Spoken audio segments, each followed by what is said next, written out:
बिस्मिल्लाहिर्रहमानिर्रहीम। अस्सलाम वालेकुम। पाकिस्तान के तमाम बड़े इदारे सुप्रीम कोर्ट ऑफ पाकिस्तान को नंगे हो गए हैं। 14 मई को इलेक्शन तकरीबन नामुमकिन दिखाई देता है। नजरिया जरूरत एक मर्तबा फिर जिंदाबाद होने जा रहा है। एन मौके पर जस्टिस काजी फायद ईसा ने किस तरह एस्टैब्लिशमेंट और हुकूमत की सहूलतकारी की है और एक नया कट्टा खोला है, और ये मंजर पूरी पाकिस्तानी कौम ने टेलीविजन चैनल्स की स्क्रीनों पर बराह रास्त देखा है। इसकी तफसील आपके सामने रखूंगा।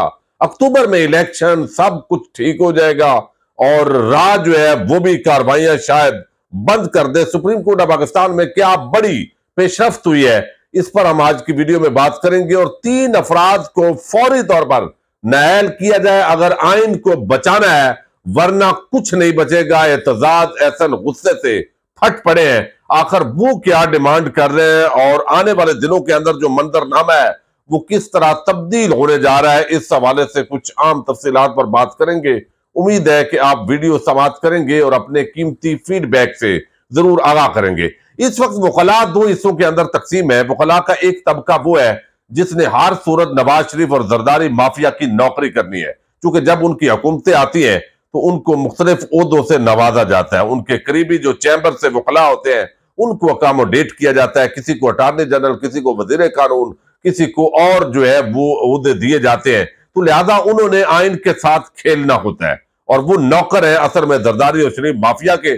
जब वो एस्टैब्लिशमेंट के मुखालफत की बात करेंगे तो ये बगैर आइन लेकर ये मुखालफत में शुरू हो जाएंगे।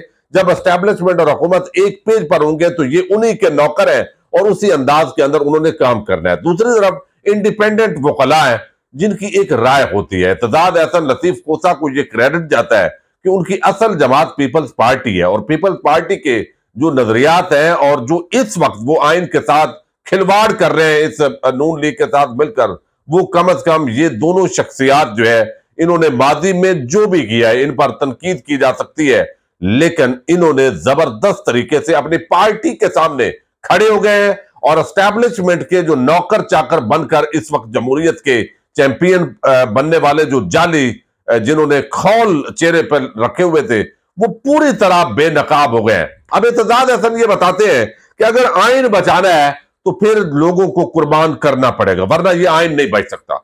14 मई को आपने हुक्म दिया, पहले ही 90 दिन से ताखीर हो गई, चूंकि उसके अंदर हुकूमत, इलेक्शन कमीशन, निगरान हुकूमतों सब ने मिलकर प्लान किया कि हमने 90 दिन के अंदर इलेक्शन नहीं करवाने। तो जब ये मामलात हाई कोर्ट्स के अंदर गए और खास तौर पर पिशावर हाई कोर्ट, तो आप ऐसे समझे जिसको टेंशन ही कोई नहीं है, यानी वो जज साहब भी कोई अजीब किस्म की नेचर के जजेस हैं। वो अगली वीडियो के अंदर हम जिक्र करेंगे। वो इतनी लंबी तारीखें देते हैं कि जैसे उनके साथ सारा मामला पहले ही फिक्स है कि आपने फैसला करना ही नहीं है। अब यहां पर जो है वो एतजाज एहसन कहते हैं कि ये बेशक असल मसला बेंचेस की तश्कील और चीफ जस्टिस के इख्तियारात का नहीं है, मसला 90 रोज में इंतखाबात का है, जिससे तवज्जो हटाने के लिए हुकूमत तमाम हरबे इस्तेमाल कर रही है। फिर वो कहते हैं कि आइन के तहत 90 रोज में इंतखाबात नहीं होने चाहिए। क्या ये बात वाज़ेह नहीं है? अगर हुकूमत ने आईनी तकाजे पर अमल दरामद ना करने के लिए पार्लियामान का सहारा लिया है तो पार्लियामेंट तहलील होने के खतरे की जद में आ सकती है। यानी वो कहते हैं कि आइन को जिंदा रखना है तो ये पूरी पार्लियामेंट को भी मलिया मेट कर दें तो ये घाटे का सौदा नहीं है।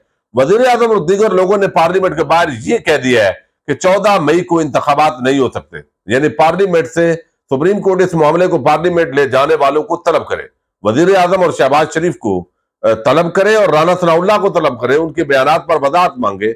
वो कहेंगे कि पार्लियामेंट ने फंड जारी करने से मना किया है तो जजेस कहें कि इस मामले को छोड़ें, आप पार्लियामेंट से बाहर के बयानात की बात करें। वो कहते हैं वैसे तो इलेक्शन कमीशन और ये सारे जो है इस नरगे के अंदर आने हैं, लेकिन राना सनाउल्लाह और शहबाज शरीफ इन दोनों के जो बयानात हैं पार्लियामेंट के अंदर जब आप गुफ्तगू करते हैं तो आपको कार्रवाई के अंदर मेंबर होने की हैसियत से इस्तिस्ना हासिल होता है। लेकिन एतजाज हसन कहते हैं जो इन्होंने पार्लियामेंट से बाहर भी बयानात दिए हैं कि हमने इलेक्शन नहीं होने देने और नहीं करवाए जा सकते 14 मई को, तो इस पर भी इनको हटाया जा सकता है। अब इसके अंदर उन्होंने बताया इस पर बेशक फुल कोर्ट बेंच बना दे, क्योंकि ये फुल बेंच नहीं मानते बल्कि ये -2 फुल बेंच मानते हैं, यानी उसके अंदर भी 2 जजेस मौजूद ना हो। लेकिन एतजाज हसन वादे कहते हैं कि या तो आइन बचना है या राना सनाउल्लाह, इलेक्शन कमीशन और ये जो इस वक्त है अपना शहबाज शरीफ, इसने बचना है तो इनकी कुर्बानी जो है वो देनी पड़ेगी। दूसरी तरफ जो है आप देखिए कि इस वक्त वजारत दिफा ने जो रिपोर्ट जमा करवाई है उस पर लोगों ने बड़ी तनकीद की है और लोगों ने, यानी अब ऐसे लगता है कि जैसे जो राह है भारतीय एजेंसी, उसने कहीं अप्रूवल देनी है कि मुल्क के अंदर जो इंतखाबात है वो अब करवा लें और हम हमला नहीं करेंगे। अब इस पर जो तनकीद हुई है मैं थोड़ा सा आपके सामने रख दूं, लेकिन सुप्रीम कोर्ट ऑफ पाकिस्तान के अंदर जो आज की पेशरफ्त है उसके हवाले से बता दूं, चूंकि जो आज समाअत हुई है और वजारत दिफा ने जो दरखास्त दी, पिटीशन फाइल की कि ये रिपोर्ट है हमारी और इस हवाले से हम दरखास्त दे रहे हैं कि आप इसकी समाअत कर लें, सिक्योरिटी के मामलात हैं, मौजूदा हालात के अंदर इलेक्शन अगर हुआ तो इसके क्या असरात मुरतब होंगे, ये 11 साढ़े 11 बजे के लिए फिक्स किया गया। फिर 2 बजे के लिए, चूंकि अब 2 बज चुके हैं, समाअत शुरू है, लेकिन मैं वीडियो आपके सामने रख रहा हूं, मजीद 2 दरखास्तें दायर कर दी गई हैं कि जनाब अक्टूबर में एक ही साथ इकट्ठे इलेक्शन करवाए जाए। यानी अगर इकट्ठे इलेक्शन करवाएंगे तो राह कुछ नहीं कहेगी, ये पता नहीं किसने एश्योरेंस दी है। बहरहाल सवालात खड़े हो गए। इसके अंदर सुप्रीम कोर्ट ऑफ पाकिस्तान के अंदर या तो आइन ने बचना है, वरना नजरिया जरूरत जिंदाबाद है, और फिर जो मर्जी है आइंदा इस मुल्क के अंदर माफिया का एक कानूनी कबर के साथ जो राज है उसका आगाज हो रहा है। अब वजारत दिफा ने जो रिपोर्ट जमा करवाई है वो जरा आप मुलायदा कीजिए और कानों को हाथ लगाइए। वो कहते हैं सुप्रीम कोर्ट को बताया है कि भारतीय खुफिया एजेंसी राह ने पाकिस्तान को नुकसान पहुंचाने के लिए मुल्क की फाल्ट लाइनों का फायदा उठाने का मंसूबा बनाया है। अगर पंजाब असम्बली के इंतखाबात, कौमी मुकर्रना और दीगर सूबाई असम्बलियों के इंतखाबात से कबल कराए जाते हैं तो अब यहां पर दरखास्त में कहा गया कि पाकिस्तान के वफाक को खास तौर पर नस्ली मसाइल, आबी तनाजात, वसाइल पर कब्जे और पंजाब की इजारादारी के नाम नेहाद मसले को सामने लाकर मुल्की वादत को नुकसान पहुंचाने वाले फाल्ट लाइन्स को निशानदेही की गई है। अब ये रिपोर्ट के अंदर भी बताया गया कि मुस्तकबिल करीब में पाकिस्तान में दहशतगर्दी का खतरा बढ़ने का इम्कान है, लेकिन मौसम सरमा अक्टूबर 2023 तक सूरत हाल बेहतर हो जाएगी। कैसे? यानी आप देखें, इसका मतलब है कि जो हमारे इदारों की रिपोर्ट्स पहले भी होती थी वो यही तमाशे होते थे जो आज कौम देख रही है। पाकिस्तान एक आलमी ग्रेट गेम का शिकार है जहां हिंदुस्तान को दहशतगर्दी के जरिए पाकिस्तान को नुकसान पहुंचाने के लिए इजारातदारी है, और रिपोर्ट में 2018-2021 के मुकाबले में ज्यादा दहशतगर्दी बताई जा रही है। अब इस पर लोगों ने यह सवाल उठाया है कि राह अब से 14 मई तक राह है और अक्टूबर में वो राह नहीं है, इसके अजाइम भी बदल जाएंगे और ये ख्वाजा आसफ की वजारत हमें क्या सबक पढ़ा रही है। यानी ये अब देखें इसके अंदर तो बड़ा, वो कहते हैं वजारत दिफा ने रिपोर्ट जमा करवाई है कि पंजाब में फौरी इलेक्शन से भारतीय एजेंसी राह फायदा उठाएगी, क्योंकि राह भी जानती है कि अक्टूबर में एक साथ इलेक्शन होने चाहिए, मतलब अक्टूबर में राह खत्म हो जाएगी। यानी कैसा लतीफा रिपोर्ट जो है वो जमा करवाई गई है। अब आज एक मरतबा फिर ऐसा ही हुआ है जैसे काजी फायद ईसा मौके का फायदा उठाते हैं। जैसे काजी फायद ईसा का एक इंटरव्यू वो आज नशर किया गया है, और पहले तो हादर सरबत जज ये अनोखा लाडला है सुप्रीम कोर्ट के अंदर, जो इंटरव्यूज भी देता है, कॉन्फ्रेंस में शिरकत करता है, बाकायदा वहां सियासी बयानात देता है सियासतदान बनकर, और तमाम टीवी चैनल उसको कवर करते हैं क्योंकि एस्टेब्लिशमेंट और हुकूमत को ये बयानात सूट करते हैं। चीफ जस्टिस उमर अता बंदयाल और साथी जजेस के हवाले से जो बातें हैं वो अगर होती है। अब यहां पर कामरान खान ने भी सवाल उठाया है कि शायद सुप्रीम कोर्ट के किसी जज के इस अंदाज की तवील लाइव कवरेज की कोई और मिसाल नहीं है। आने वाले चीफ जस्टिस ऑफ पाकिस्तान की हालिया सीनियर तरीन सुप्रीम कोर्ट के जज जस्टिस काजी फायद ईसा के इस्लामाबाद की शफायत तामीर मिल्लत यूनिवर्सिटी की तकरीब में गुफ्तगू गुज़श्ता 2 घंटों से जारी है। तमाम टीवी चैनल बशमूल पीटीवी वो सब इसको नशर कर रहे हैं। तो ये शफाए तामीर मिल्लत यूनिवर्सिटी जो है इसकी तकरीब है और इंटरव्यू टाइप ये तकरीब है। बाकायदा वही सवालात किए गए जिनकी इस वक्त हमारे इदारों को जरूरत है, हुकूमत को जरूरत है।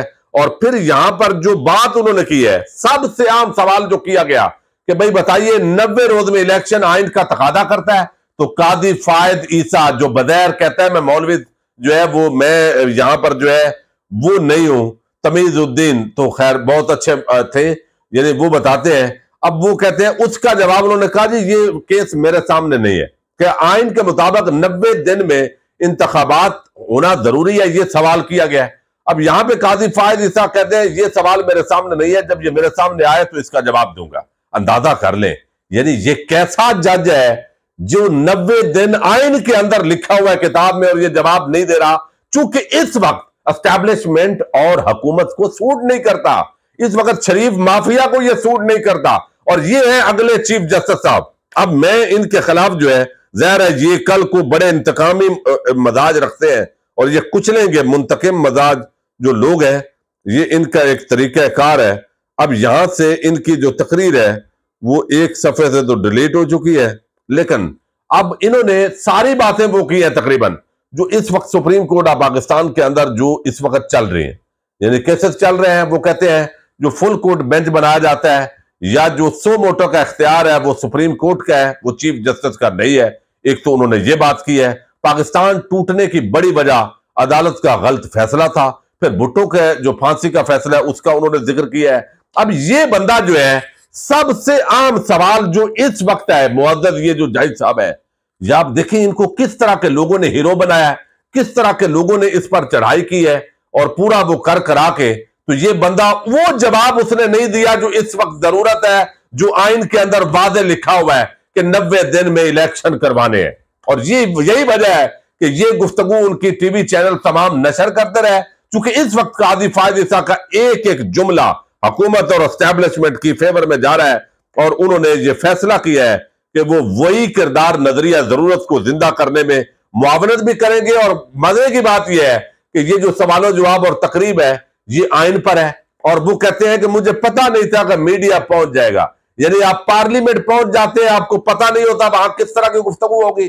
आप वहां पे पहुंच गए, आपको पता नहीं है कि मीडिया होगा नहीं हो, आप बुद्धू समझते हैं पूरी कौम को, और फीडर पिता वो जैसे बच्चे होते हैं। आप पूरे एक जज के अंदाज में एक सियासी रहनुमा का रोल प्ले कर रहे हैं, ये आम आदमी को नजर आ रहा है। आप चीफ जस्टिस उमर अता बंदयाल और साथी जजेस के खिलाफ अपनी ग्रुपन का इजहार कर रहे हैं, आपके रिमार्क्स, आपकी गुफ्तगू ये जहर कर रही है, और इसके बावजूद अवाम को ये सारे चूना लगाते हुए पता नहीं किस तरह बेवकूफ समझते हैं। अब खास मौके पर इस तरह की गुफ्तगू करना, कोई अवाम है 90 दिन में इलेक्शन का, लेकिन नहीं।